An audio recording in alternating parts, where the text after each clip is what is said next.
خدایا بحق بنی فاطمہ کہ بر قول ایماں کنی خاتمہ اگر دعوتم رد کنی ور قبول منو دستو دامان آل رسول دل تو ہے آل محمد کی محبت کا مقام صلی اللہ علیہ وسلم دل تو ہے آل محمد کی محبت کا مقام دین ہے سارے صحابہ کا مکمل احترام دل تو ہے آل محمد کی محبت کا مقام دین ہے سارے صحابہ کا مکمل احترام رافضیت خارجیت ناسبیت ہے حرام اہل سنت ہیں رسول پاک کے سچے غلام اللہ تبارک و تعالی جل جلالہ وعم نوالہ واتم برہانہ وعظم شانہ وجل ذکرہ وعز اسمہ کی حمد و ثنا عرش سے اترا ہوا تحفہ محبت ولی کی شکل میں ضرور موجود ہوتا ہے دیکھیے سیدنا داتا گنج بخش جویلی رحمت اللہ علیہ حضرت غوث پاک رضی اللہ تعالیٰ عنہ ایسی جلیل القدر ہستیاں اگرچہ صدیوں پہلے ہم سے پہلے وہ دنیا سے تشریف لے گئے مگر آج بھی گلی گلی میں ان سب کا تذکرہ ہو رہا ہے اس کا سبب یہ ہے بخاری شریف کی حدیث ہے کہ ہمارے آقا صلی اللہ علیہ وسلم ارشاد فرماتے ہیں ان اللہ اذا احب عبدا نادى جبریل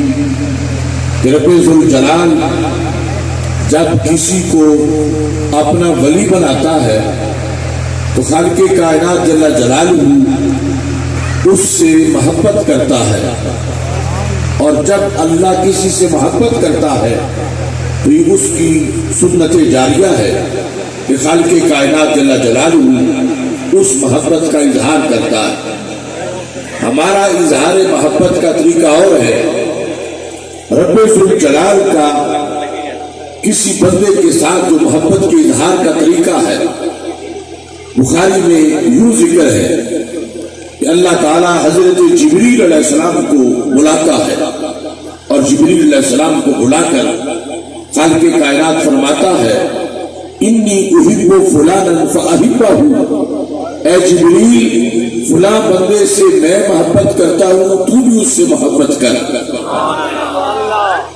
یہ ایک بندے کا عروج ہے وہ خاکی ہے وہ زمین میں ہو سکتا ہے کسی کٹیا میں چھپ کے بیٹھا ہو سکتا ہے ابھی محلے والے بھی اسے ولی نہ پہچانتے ہو مگر عرش پر اس کی دھوم مچی ہوتی ہے اور خالق کائنات جل جلالہ سب سے پہلے جبریل علیہ السلام کو اس ولی کا تعارف کرواتا ہے اور اس ولی کی محبت کی دعوت دیتا ہے آج محبت ولی پر مختلف قسم کی باتیں کی جاتی ہیں اور مختلف فرقوں میں مختلف قسم کے فلسفے جھاڑے جاتے ہیں کوئی محبت ولی کو اللہ کی توحید سے متضاد متصادم اور اپوزٹ چیز قرار دیتا ہے اور کوئی اس کے لحاظ سے طرح طرح کے جملے بولتا ہے مگر بخاری کی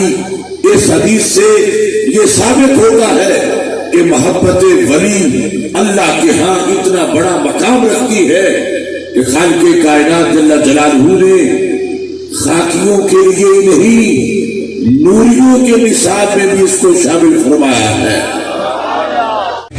نتیجہ یہ نکلتا ہے کہ بچہ جب بالغ ہوتا ہے اگر اس کی تختی کو کسی نے چھیڑا نہ ہو تو لوح دل پر کہیں داتا صاحب کا نام لکھا ہوتا ہے کہیں خواجہ صاحب کا نام لکھا ہوتا ہے آپ دیکھیں صدیاں گزر گئی ہیں اللہ کے ولیوں کو تم میں سے کون شخص ہے کہ جس کو غوث پاک کی پہچان نہیں اور تم خود سوچو کہ غوث پاک کے بارے میں تمہیں کس نے فون کیا تھا، کس نے خط لکھا تھا، کس نے پہچان کرائی تھی؟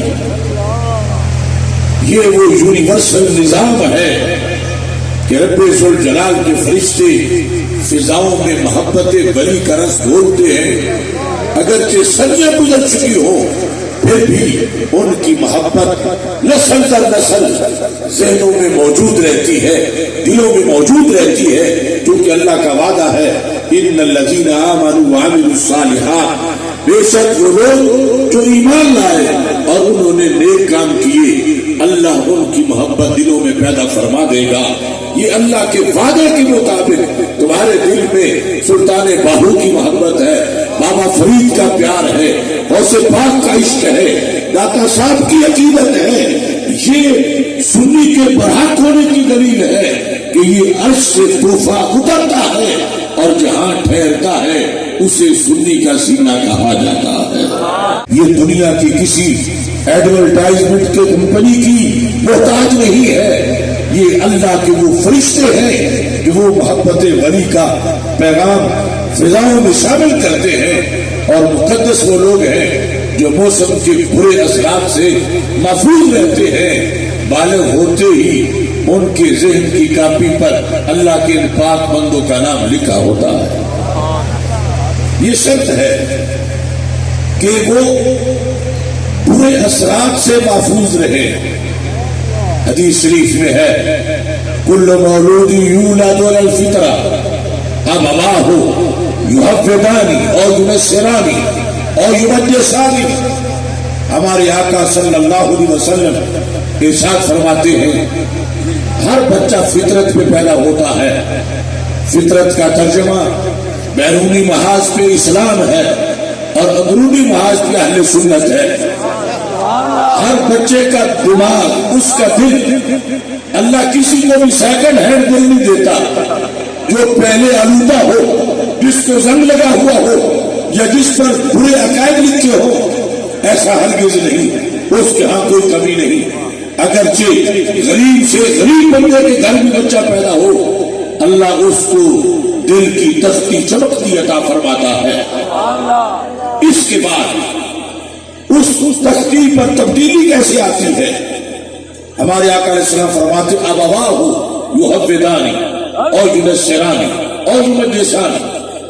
سب سے پہلی صحبت والدین کی ہوتی ہے۔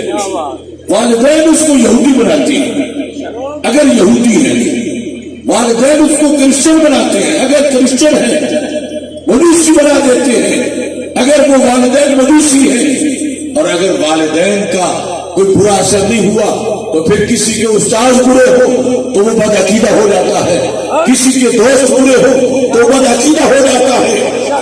اللہ پہلے دن کسی کو بھی ایسا دل نہیں دیتا کہ جو دل گستاخ صحابہ ہو، جو دل گستاخ اہل بیت ہو، جو دل گستاخ اولیاء ہو۔ اللہ پہلے دن ادب والا دل دیتا ہے، اس کے بعد یہ تبدیلی آتی ہے اگر اس کی حفاظت بدستور رہے، والدین سنی ہو، پیر و مرشد اچھے مل جائے، اچھے استاد مل جائے، تو پھر اس بچے کے دل کی تختی پہ کوئی بری تحریر نہیں آتی، پھر اس کی ترقی شروع ہو جاتی ہے۔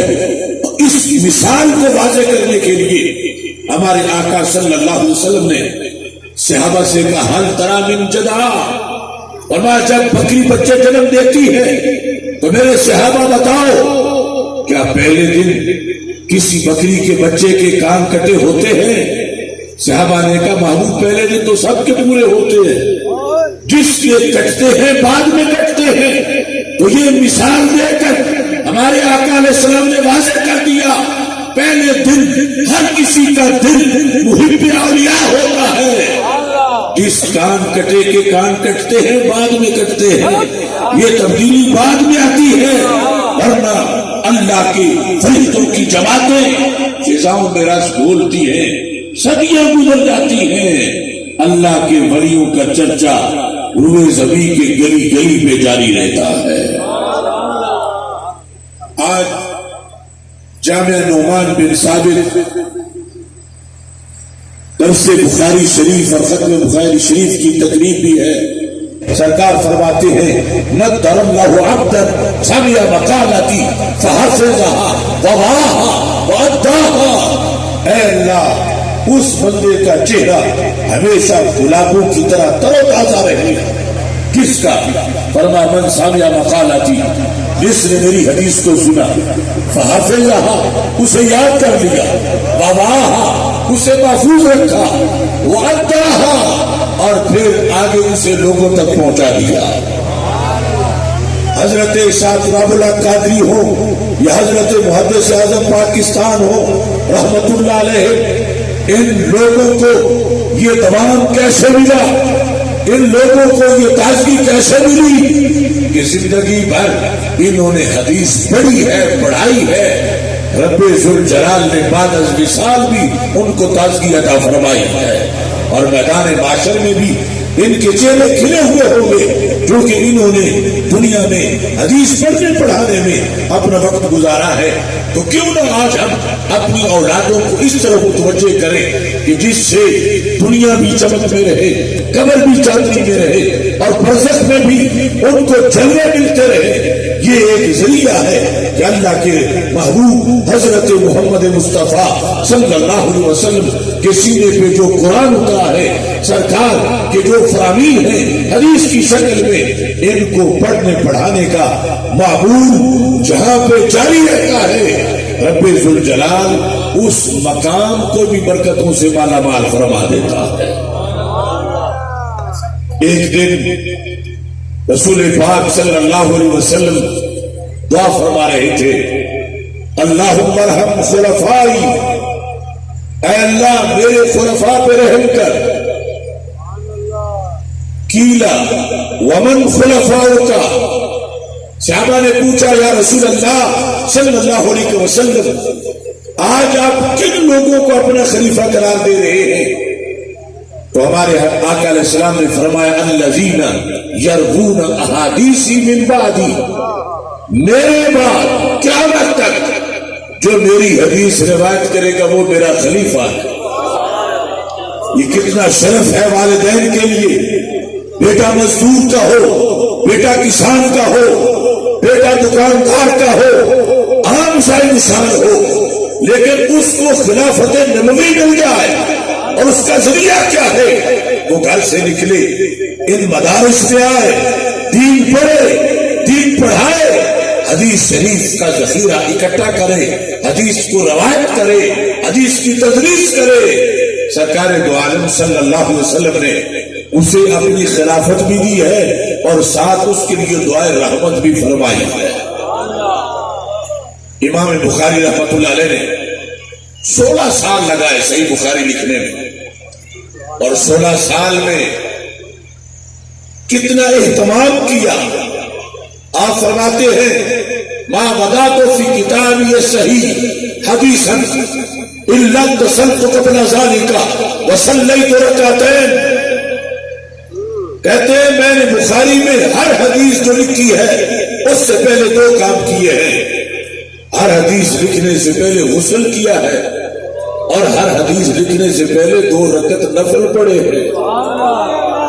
کہنا آسان ہے، کر کے دکھانا مشکل ہے. گرمی، سردی، سفر، حضر، ایک حدیث لکھے پھر اٹھے، صرف وضو نہیں غسل بھی کرے، پھر 2 رکعت بھی پڑھے. یہ اہتمام کیوں تھا کہ دنیا بادشاہوں کے تذکرے دکھے گی لیکن انہیں پتا چلے گا نبیوں کے سلطان کی باتوں کی شان کیا ہے. ایک ایک حدیث کے لیے کتنا اہتمام کیا گیا. 16 سال گزر گئے، وہ یہ اہتمام کر رہے تھے اور دنیا کو بتا رہے تھے کہ وہ تُعَزِّرُوهُ وَتُوَقِّرُوهُ، جو سرکار کی توقیر کا حکم ہے تو جن کی ذات کی توقیر ہے ان کی بات کی بھی توقیر ہے. یہاں امام بخاری کا جو مسلک ہے ان معمولات سے اس کا بھی پتہ چلتا ہے. آج بخاری پڑھانے والے تو کئی ہیں مگر عقیدہ بخاری پہ صرف اہل سنت و جماعت ہے. یہ امام بخاری جو معمول کر رہے تھے، ایک طے شدہ بات ہے اصول حدیث میں سارے فرقوں کے نزدیک کہ جو بدعتی ہو، بدعت کا جو مرتکب ہو، اس بندے کی روایت کردہ حدیث معتبر نہیں ہوتی. بدعتی ہونا اتنا بڑا جرم ہے. اور دوسری طرف امام بخاری کا طریقہ کیا ہے؟ آج جو معمولات اہل سنت ہیں، خواہ وہ 11ویں شریف ہو، خواہ وہ قرآن شریف ہو، خواہ وہ محفل میلاد ہو، اس پر کچھ لوگوں کی طرف سے بدعت کے فتوے لگائے جاتے ہیں. اگر امام بخاری بدعتی نہیں تو پھر کوئی سنی بھی بدعتی نہیں. امام بخاری نے جو کچھ کیا اس پر بات کر لیتے ہیں. کہتے ہیں جو کام نیا ہو، دین میں ہو اور ثواب سمجھ کے کیا جا رہا ہو وہ بدعت ہوتا ہے. تو امام بخاری نے یہ جو کام شروع کر رکھا تھا، ہر حدیث لکھنے سے پہلے 2 رکعت نفل، ان 2 رکعتوں کا ذکر کس آیت میں ہے؟ کہاں ہے اللہ کا فرمان یا ایھا الذین آمنوا اذا کتبتم الحدیث صلوا رکعتین، کہ حدیث لکھنے لگے تو 2 رکعتیں پڑھو؟ ایسی کوئی آیت نہیں، ایسی کوئی حدیث نہیں، ایسا خلفائے راشدین کا عمل نہیں. تو امام بخاری پھر کیوں کرتے رہے؟ اور جو قانون ہے ان دوسرے مسلک والوں کا جو میلاد کو بدعت کہتے ہیں، ہم تو ادھر صرف محفل میلاد منعقد کرتے ہیں، ہمارے نزدیک کوئی صلاۃ میلاد تو نہیں ہے. اور امام بخاری تو پوری نماز بنائے ہوئے ہیں. صلاۃ کتابت حدیث نہ رب نے حکم دیا، نہ رب کے رسول علیہ السلام نے حکم دیا، نہ صحابہ نے ایسا کیا. اور امام بخاری 16 سال ایسا کرتے رہے.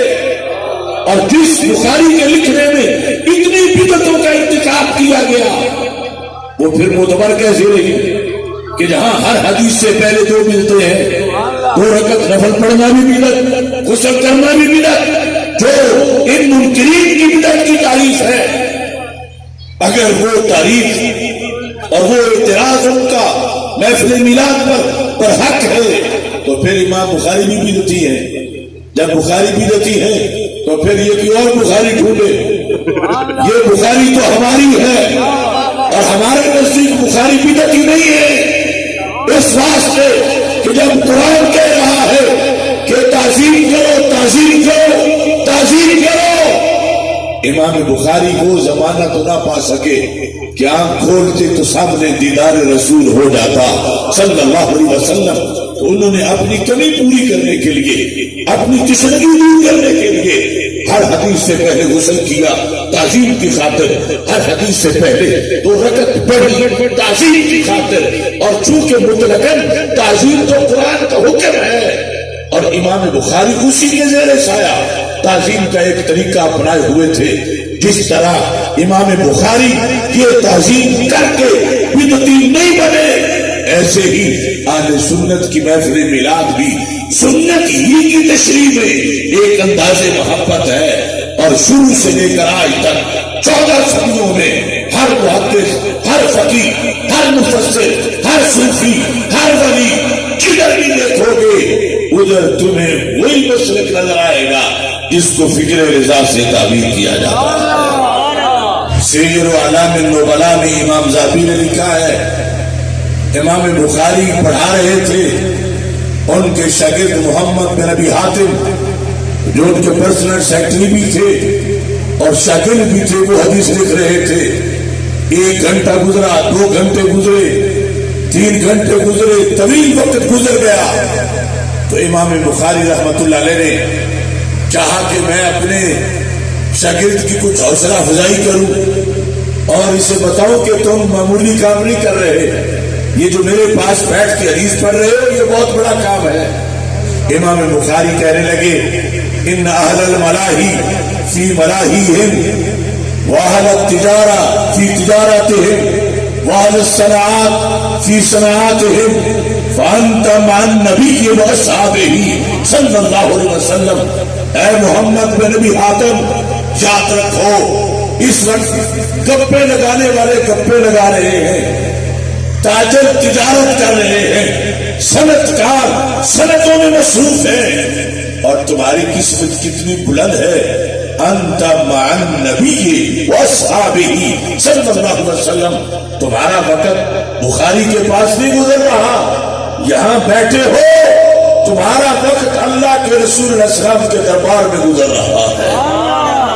انت مع النبی واصحابہ، وہ عقیدہ حاضر و ناظر جو اہل سنت کا آج بھی ہے کہ مسلمان دنیا کے کسی کونے میں ہو، جو کہ دنیا اس طرح ہے جیسے محبوب علیہ السلام کے لیے آج کی ہتھیلی پہ رائی کا دانہ ہے، تو کلاس لگی ہو مدینہ منورہ میں، کلاس لگی ہو فیصل آباد میں، کلاس لگی ہو کراچی میں، اگر مسلک اہل سنت کا ہے تو پھر کوئی دوری نہیں ہے۔ میرے آقا صلی اللہ علیہ وسلم جہاں بھی عاشق بیٹھا ہو اسے نوازتے ہیں، اور یہ عقیدہ کوئی اعلی حضرت نے نہیں گھڑا، اپنے زمانے میں امام بخاری بھی کہہ رہے تھے انت مع النبی واصحابہ، کہ بخاری کے پاس بیٹھ کے پڑھنے والے تمہارا یہ وقت اللہ کے رسول علیہ السلام کے دربار میں صحابہ کی معیت میں گزر رہا ہے، اور یہی اہل سنت و جماعت کا